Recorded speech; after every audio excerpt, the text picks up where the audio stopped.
That there is a difference between worshiping and to idolize, because to me it feels different. Like to worship to me is coming from the heart herself, and to idolize to me it's coming more from the lower self identity, false ego.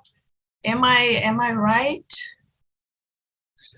Yeah, there is definitely an element in idolizing things. Just, there is an idol, and we do that, and we, have a relationship with the idol based on material components of the relationship. But in yoga, what we see is when we see, say, for example, you see a statue of Shiva, who is the original yogi, then Shiva personifies calm, peace, love, compassion. So that is what we are connecting with when we worship Shiva. When we worship Krishna, then we understand that he is the personification, he is the manifestation of transcendental, pure, unconditional spiritual love. So those are the qualities that we are trying to connect with, because otherwise you will not be able to see Krishna, you will not be able to have a connection with Shiva.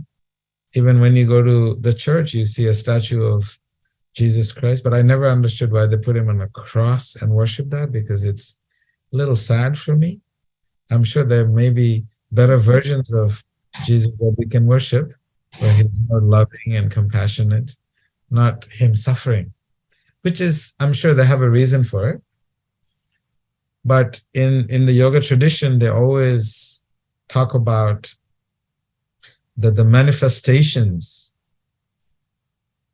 of these deities as the embodiment of these powerful qualities that we can connect and resonate with.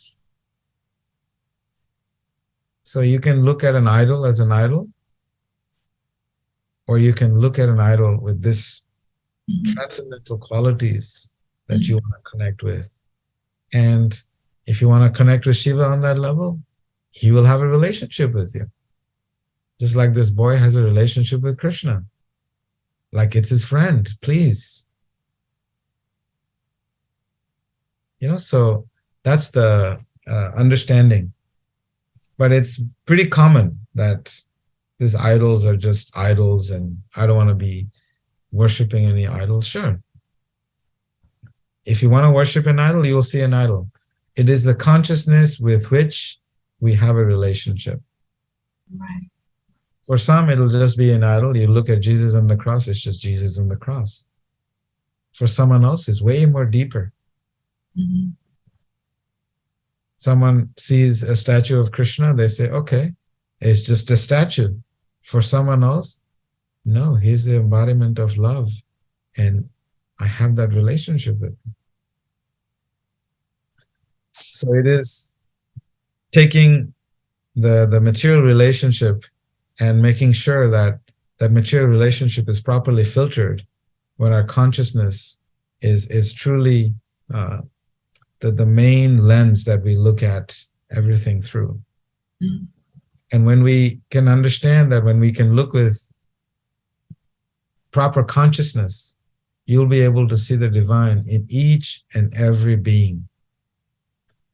And that'll be reflected in your dealings with them. How do you deal with Diane?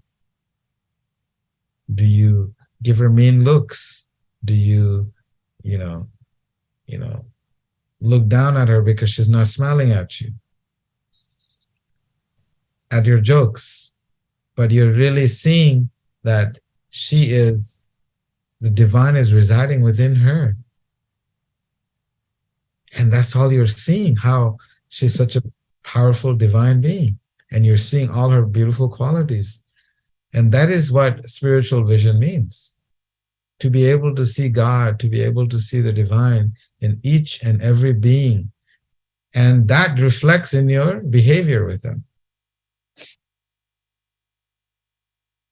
And if people are always grumpy and shouting and screaming at everybody, you just know where their consciousness is at. And that's okay. If they want to live with that consciousness, it's their choice. But as practitioners of bhakti, as practitioners of yoga, what we're trying to do is we're really trying to understand and practice elevating our consciousness where we can look at the world with a different lens. And that lens is a divine lens. Because we are divine beings. Except our lens is not divine, so therefore we're not able to see it. So let's just get a nice 20/20 vision, which is the spiritual vision. Does that make any sense, Claudia? Yes. Anybody else would like It's to? the level of consciousness that we look at everything. Yes. About the level of consciousness. What you see is who you really are.